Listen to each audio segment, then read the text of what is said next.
Eu penso que o Conselho da Diáspora tem desafios importantes no futuro. Já disse o Presidente Calçada de Sá, porque não se trata da qualificação, sempre foi muito qualificado. Não se trata da presença em rede no mundo, sempre teve essa presença.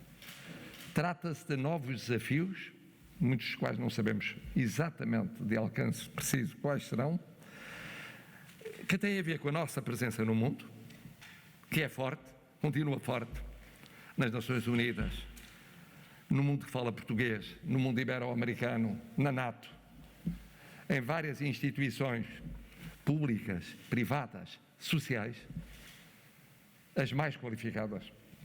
É ver o papel do Presidente José Manuel Durão Barroso em termos de pandemia e de vacinação. Nestes tempos, que não foi só este ano, o ano passado também, tempos tão momentosos. E, por outro lado, aquilo que significa da marca Portugal, da presença do país como um todo, que corresponde à presença de cada uma das comunidades e de cada um dos protagonistas cimeiros do nosso país.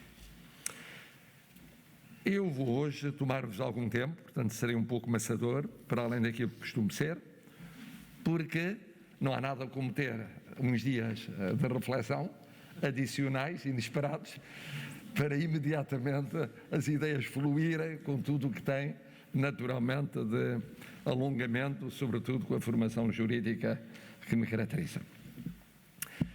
Propor-me-ia falar primeiro do mundo, depois da Europa, depois de Portugal, com algumas reflexões muito breves, que correspondem à mesma ideia, que aliás tenho aflorado também ligeiramente, de vivermos um tempo de transição.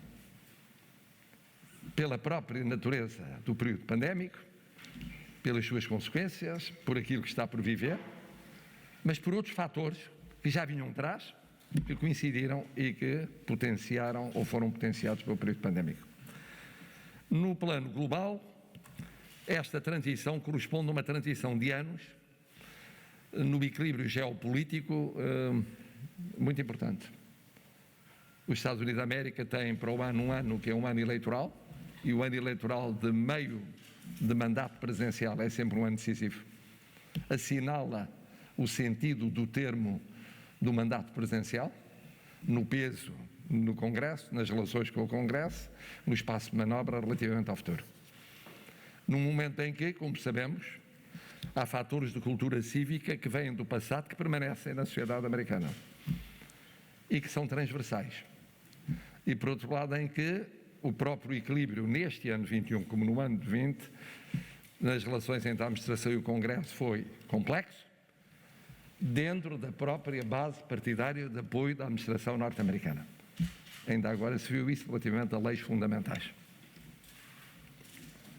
A economia não, a economia tem de facto mostrado um dólar forte e uma realização forte, mas os contextos geopolíticos, por muito que isso pese aos economistas, acabam por ser importantes. Eu cumprimento os seus embaixadores, porque estão ali localizados estrategicamente num ponto em que não é fácil detectá-los, mas estou a detectá-los. Um ou outro conseguiu uma posição mais relevante, mas enfim, em termos físicos, são todos relevantes em substância. Mas o mesmo se dirá da China.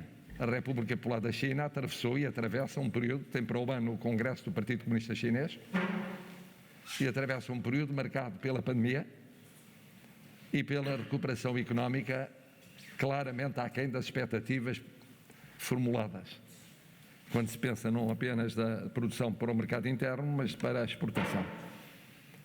Há, portanto, uma sensação de empate, que, como sabem, em política não existe, mas que existe em alguns desportos, e mesmo assim sabemos que os empates são sempre vitória para alguém ou derrota para alguém, no relacionamento entre a maior potência global e aquela que alguns consideram que é a maior potência emergente em termos globais. Esta situação é atrativa para as outras potências e para outros poderes, porque precisamente não há nada como beneficiar da situação de indefinição para ganhar espaço vital, ou para recuperar espaço vital. Em alguns casos condicionado, mesmo assim a Índia tem-se movimentado bem nesse jogo de poderes, teve uma pandemia difícil e tem uma recuperação económica marcada por essa pandemia, Não falo da África do Sul ou do Brasil, que têm condições específicas que todos conhecemos. Mas há, sobretudo, uma potência que tradicionalmente foi global.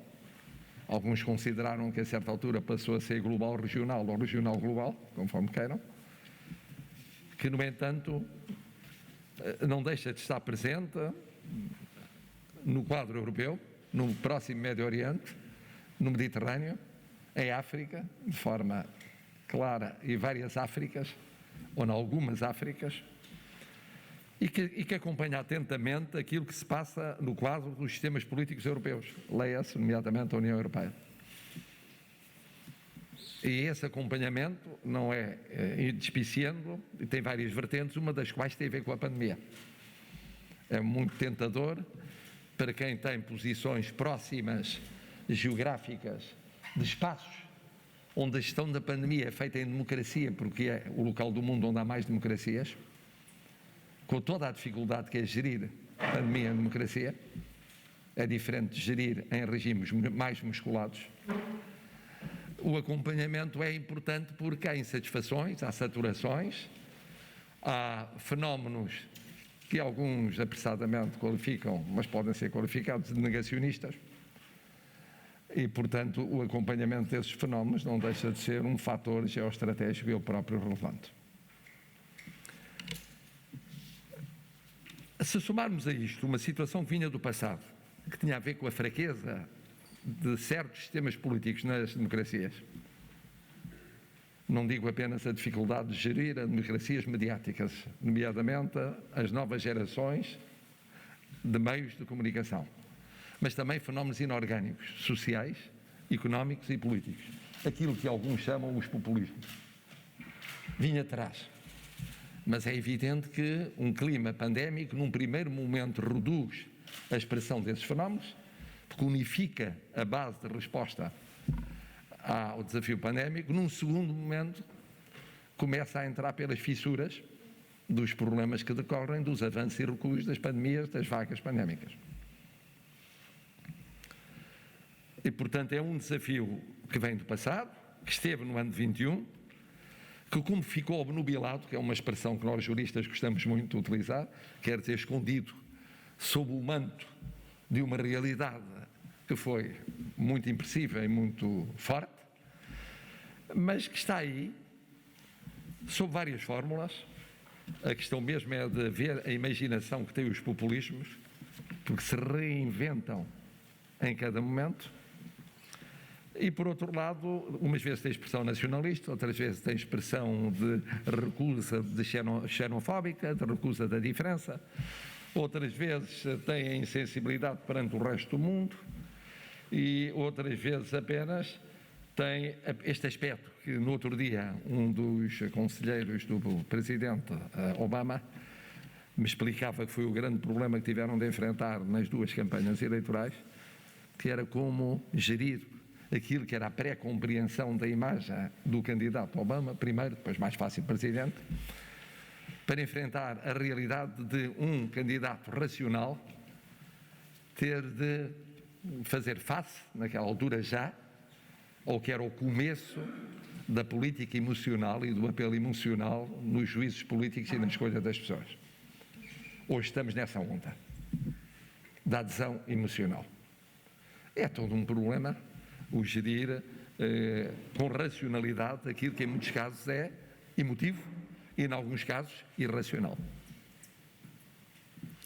Depois a pandemia à escala global, isso eu sei que foi aqui tratado, levantou problemas de assimetrias, de desigualdades, nos tempos, nos ritmos, nas respostas, nos meios, mas sobretudo dois grandes problemas que eu penso que se colocaram a nível global, a nível europeu e a nível nacional.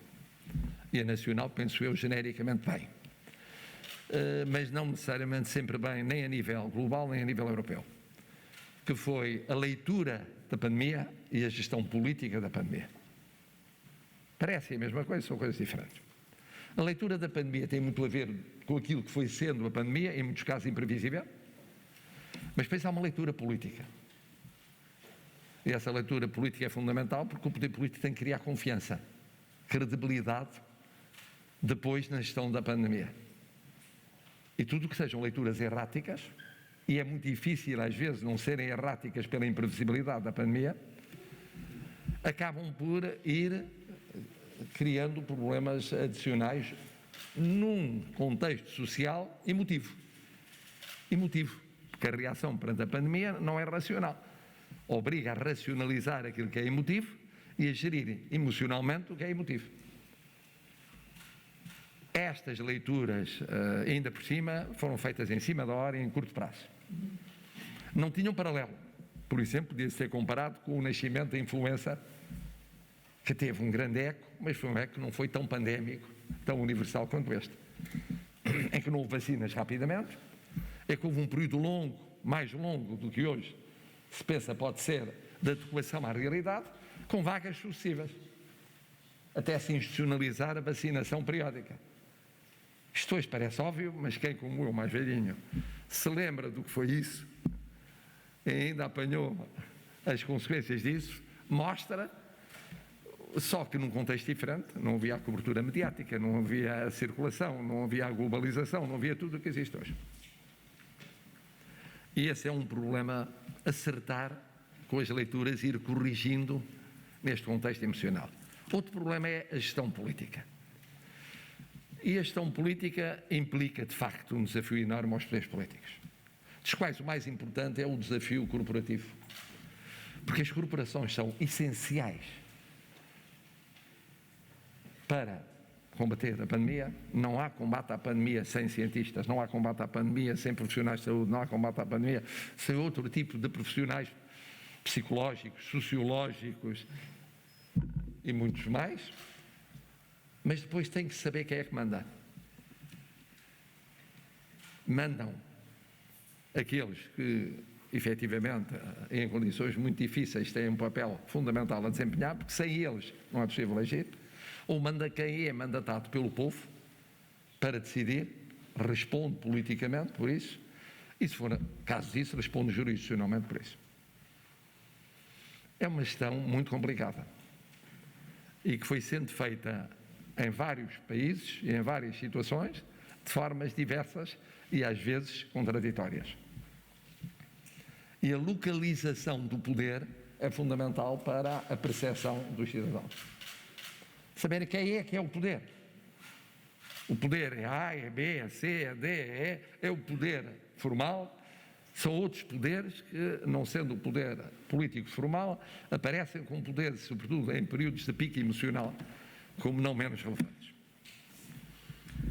Depois, naturalmente, atravessámos, este problema passa de 21 para 22, mas enfim, em 21 já foi sendo resolvido em várias circunstâncias. Depois temos a questão económica e social que aqui abordaram.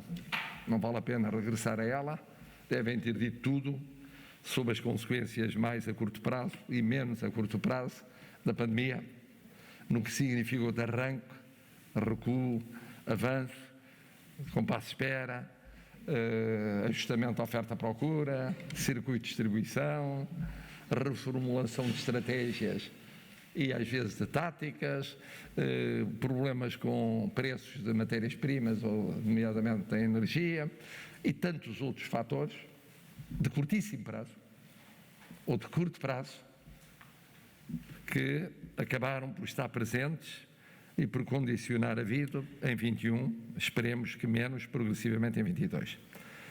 E finalmente até a pandemia tocou naquilo que parecia pacífico, que eram as opções ambientais. E são pacíficas, no essencial, mas acabou por ser o possível a COP26, num contexto em que as opiniões públicas, em alguns países do mundo, ou em algumas sociedades, umas porque aproveitaram esse pretexto, outras por correspondem a realidades efetivas, colocaram ao lado das prioridades inevitáveis de médio e longo prazo as premências e as pressões das opiniões públicas por questões imediatíssimas de curtíssimo prazo, no seu dia-a-dia, sobretudo no domínio da transição energética. Porque, entanto, a pandemia também paralisou investimentos que deviam acompanhar essa transição e, apesar de tudo, quando há um compasso de espera, quem beneficia é quem está, quem ainda está, e, em alguns casos, quem resiste. É uma oportunidade para assistir um pouco mais. Bom, passando para a Europa, tudo isto na Europa teve muito presente. Primeiro porque a Europa, em termos geopolíticos, é um dos centros da questão geopolítica.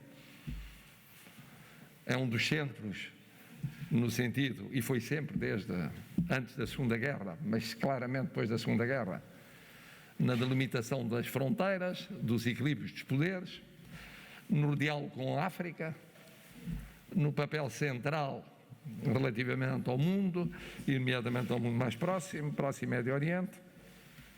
Quanto aos sistemas políticos, obviamente, pois anos que são eleitorais são um momento óbvio de se colocar o problema da clarificação maior ou menor dos sistemas políticos.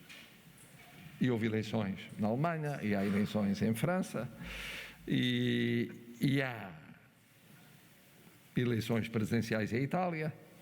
E, portanto, há em vários países europeus, ou houve, ou vai haver, ou está a haver ocasiões de mudança de poder político, de exercício do poder político, com tudo o que isso traz de alguma indefinição temporária na Europa, que ela própria teve de gerir a pandemia, de encontrar o equilíbrio muito complexo entre vários países, que tiveram ritmos diferentes, vagas diferentes, respostas diferentes, com a tentação, naturalmente, do unilateralismo, que obriga um esforço enorme, e aí a presença portuguesa foi fundamental com o certificado digital e outras aproximações num momento particularmente difícil, e com leituras e gestões políticas também muito, muito flutuantes.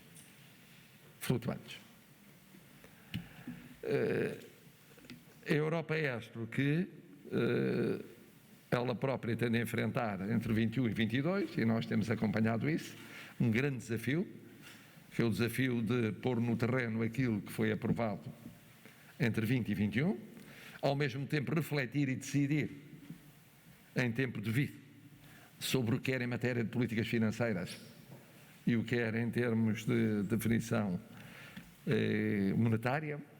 Felizmente, precisamente aqui nesta sala, a senhora Presidente Christine Lagarde confirmou que tudo fará no que depender dela para não introduzir ruídos desnecessários naquilo que é uma situação ainda tributária da pandemia e da recuperação das economias europeias, pensando em 22, e se fosse necessário, dependendo naturalmente da duração e das consequências da pandemia, até ao início de 23.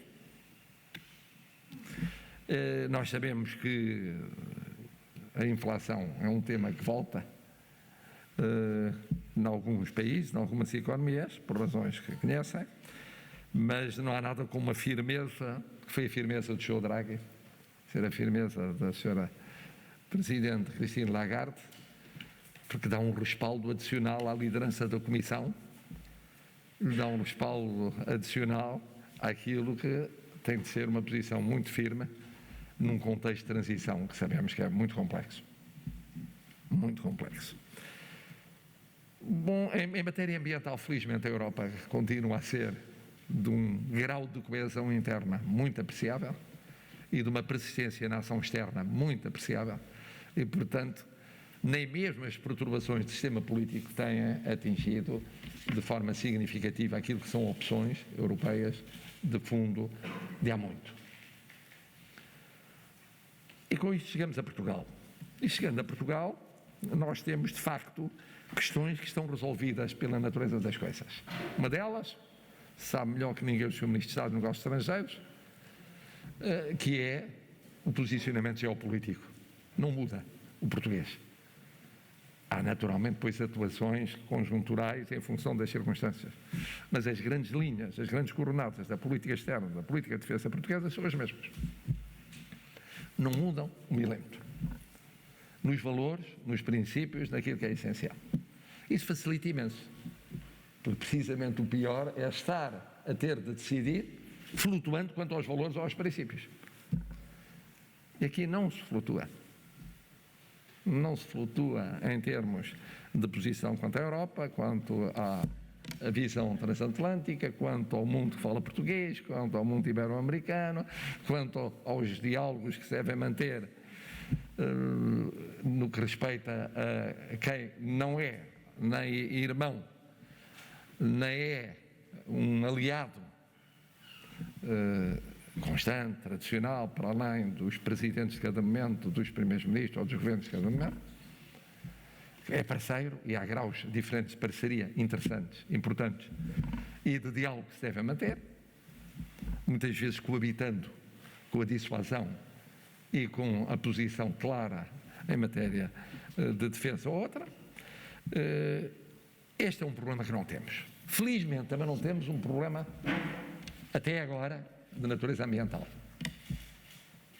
Digo até agora porque não tem havido com significado no sistema político que, mesmo com os argumentos conjunturais, mesmo com a pressão de eventos, até porque tem havido a preocupação do Executivo de enfrentar isso preventivamente, não se recolocou qualquer angústia quanto a prioridades fundamentais no domínio da transição energética e dos objetivos a prosseguir.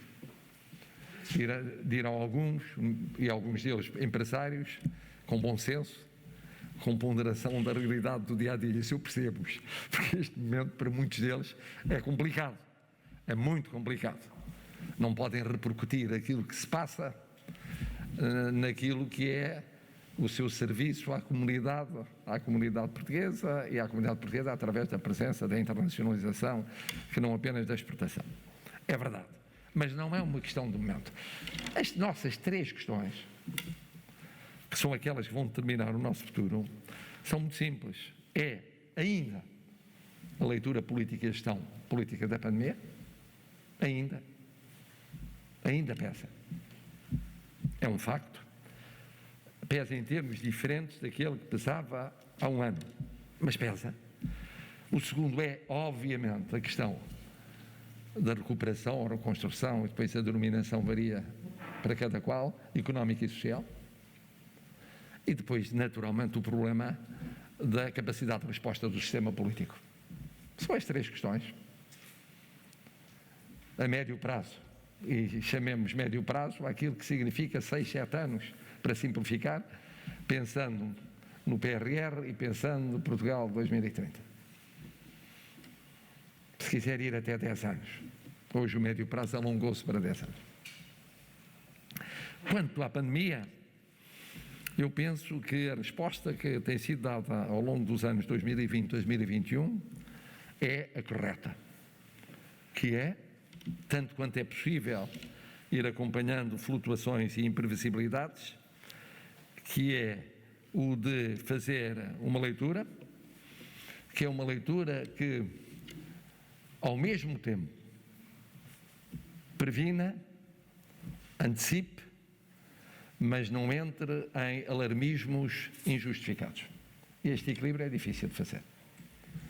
Previna, sobretudo em momentos-chave, e há formas de prevenir, pedagogicamente, formas de prevenir por medidas que se avançam. Antecipe, foi o caso da vacinação. Não há dúvida que Portugal percebeu, comparado com vários países europeus, que devia antecipar as várias fases e etapas da vacinação. O caso sintomático é, por exemplo, esta toma de reforço, ou esta terceira toma. Vemos, às vezes, governantes de países importantes, nossos aliados na Europa, anunciar para janeiro o arranque do arranque daquilo que está em curso em Portugal, já passando de grupos críticos para grupos que o não são, há semanas, para não dizer há mês e meio, quase 2 meses.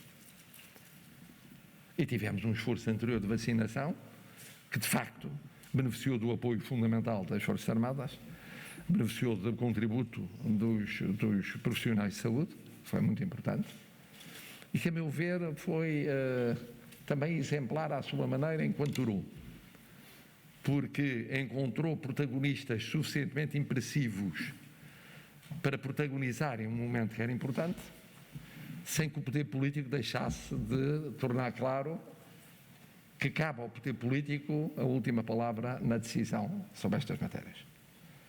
Isto é muito importante, permanentemente, foi importante ali e é importante no futuro.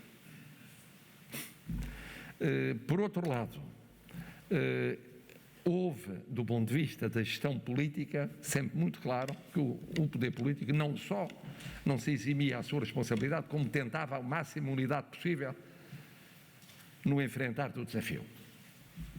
Isso foi mais claro, obviamente, nos estados de emergência, que envolviam todos os órgãos de soberania e com uma amplitude enorme de apoio interpartidário. Foi muito importante aí a forma como, praticamente até ao fim do segundo estado de emergência, a maioria parlamentar foi uma maioria esmagadora a apoiar aquilo que era a base de sustentação de uma situação que era nova na aplicação da Constituição. Não era apenas o partido do governo, era o partido liderante da oposição, sem angústias metafísicas algumas, mas outros partidos mais à direita e durante um longo período à esquerda, que realmente deram esse apoio. E isso foi muito importante, porque estamos a falar, parece muito simples, mas estamos a falar de praticamente o ano de 2020 e até o verão de 2021.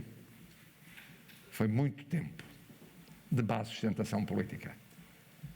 E com uma solidariedade institucional muito importante, e uma clarificação que é nunca deixar de valorizar o papel dos especialistas, nunca. Aliás, de uma fórmula, como sabem, é original, que não houve em mais nenhum sítio do mundo, as reuniões do Infarmed. E a partir de certa altura mais original, com transmissão em direto daquilo que eram os testemunhos dos especialistas. E por outro lado, naturalmente, as decisões políticas que era preciso tomar e que deviam os políticos, eles próprios, tomar. E o Presidente da República até, digamos assim, levou até ao limite dos poderes constitucionais, ao ser porta-voz numa reunião, aliás, com a convergência da Assembleia da República, do Presidente da Assembleia e do Primeiro-Ministro e, portanto, do Governo, depois da exposição de pontos de vista dos especialistas que eram diversos, em muitos aspectos convergentes, mas com sensibilidades diversas que obrigavam a decisões políticas subsequentes. Estamos a viver hoje um período que é diferente e de uma gestão sensível. Temos que continuar a antecipar na vacinação, temos que continuar a prevenir este final do ano e o começo do ano que vem, mas ao mesmo tempo também a perceber duas coisas. Uma que nos diz respeito a nós, outra que é global. O que nos diz respeito a nós é que estamos a testar como nunca, o que é bom. Estamos a ter um número mais elevado de casos, ontem 8.937, com 909 internados e 155 em cuidados intensivos e 11 mortos. Há precisamente um ano, 4.602 casos, com 2.853 internados, portanto 3 vezes mais, 505 em cuidados intensivos, 3 vezes e meio mais, e com 89 mortes, 7 vezes mais. Isto tem a ver, naturalmente, com a reprodução rápida e o contágio rápido desta variante, ao que dizem, mas também mostra que, de facto, do ponto de vista de letalidade em Portugal, até agora, de letalidade e do ponto de vista de pressão sobre as estruturas de saúde, é diferente daquilo que se via há um ano. A questão global é mais complexa, e eu sei que já foi tratada aqui. A humanidade tem que se preparar para pandemias destas.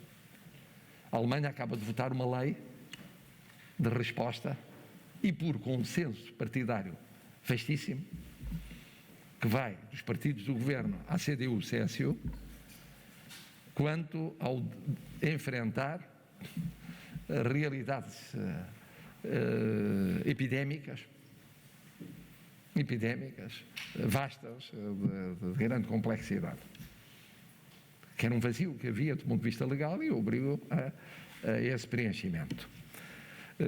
E o ter de conviver com essa realidade é fundamental para os sistemas económicos, sociais e políticos. Não se pode parar a economia, a sociedade e a política de cada vez que houver a emergência, por grave que seja, sobretudo se forem com vacas sucessivas e com a circulação e imprevisibilidade a que assistimos neste momento. Não há economias e sociedades que resistam e não há sistemas políticos que resistam. Foi o problema do Estado de sítio, do Estado de emergência e outras figuras quando foram incorporados na Constituição. A única maneira das democracias, não estou a falar obviamente de regimes musculados, que lidam com isso de uma maneira que não só não é efetivamente controlável em muitos casos, como sobretudo permite um espaço de manobra grande, embora com efeitos negativos económicos, sociais e políticos também, só que não são mensuráveis.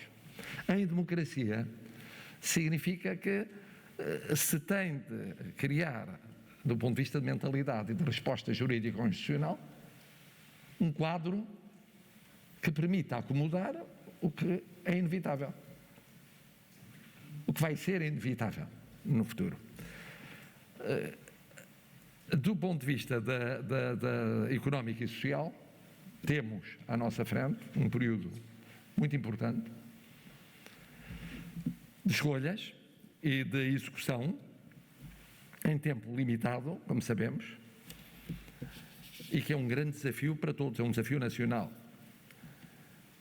Quem quer que venha a ser governo depois das eleições de 30 de janeiro, sabe isso, que é de facto um desafio nacional, é um desafio numa parte irreversível, noutra parte irrepetível, e que significa o aproveitar para enfrentar simultaneamente alguns problemas de fundo, uns globais, outros nacionais, e que estão detectados. Eu não vou repetir, da transição energética às qualificações, à transição digital, mas a questões de fundo da sociedade portuguesa, que algumas delas são históricas, são atávicas e outras foram-se agravando no tempo. E finalmente temos a questão da capacidade de resposta do sistema político. Quer dizer, não vai ser possível continuar a enfrentar a pandemia e, sobretudo, pôr de pé a resposta económica e social que é necessária, que não é só económica, é também social, porque temos um país que tem problemas de assimetrias que têm de ser corrigidos, problemas de coesão territorial e de coesão social em global que têm de ser corrigidos, altamente condicionantes, cada vez mais condicionantes, se não houver previsibilidade no sistema político. Se o sistema político não tiver uma capacidade de responder com previsibilidade a desafios que são de médio prazo, e o médio prazo são estes 6, 7, 10 anos, com uma capacidade institucional de médio prazo. E esse é um problema que se coloca. Quis o acaso que se colocasse,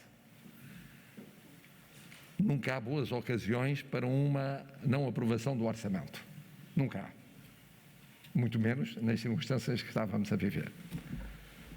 Mas esta permite que as eleições no início de janeiro coincidam com o momento do ciclo pandémico, por um lado, e do ciclo económico e social, em termos da gestão dos fundos, que não seja um momento intercalar tardio, extemporâneo, fonte de problemas adicionais. O que significa que os portugueses têm agora a oportunidade, daqui até o dia 30 de janeiro, de ponderar em conjunto as escolhas,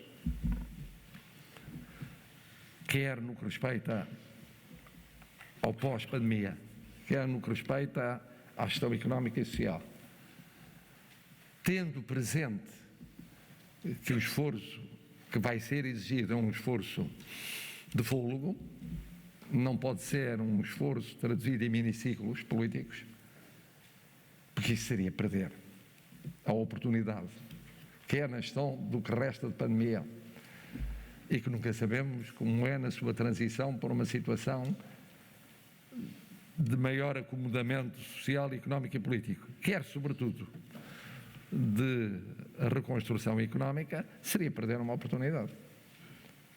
Seria uma oportunidade.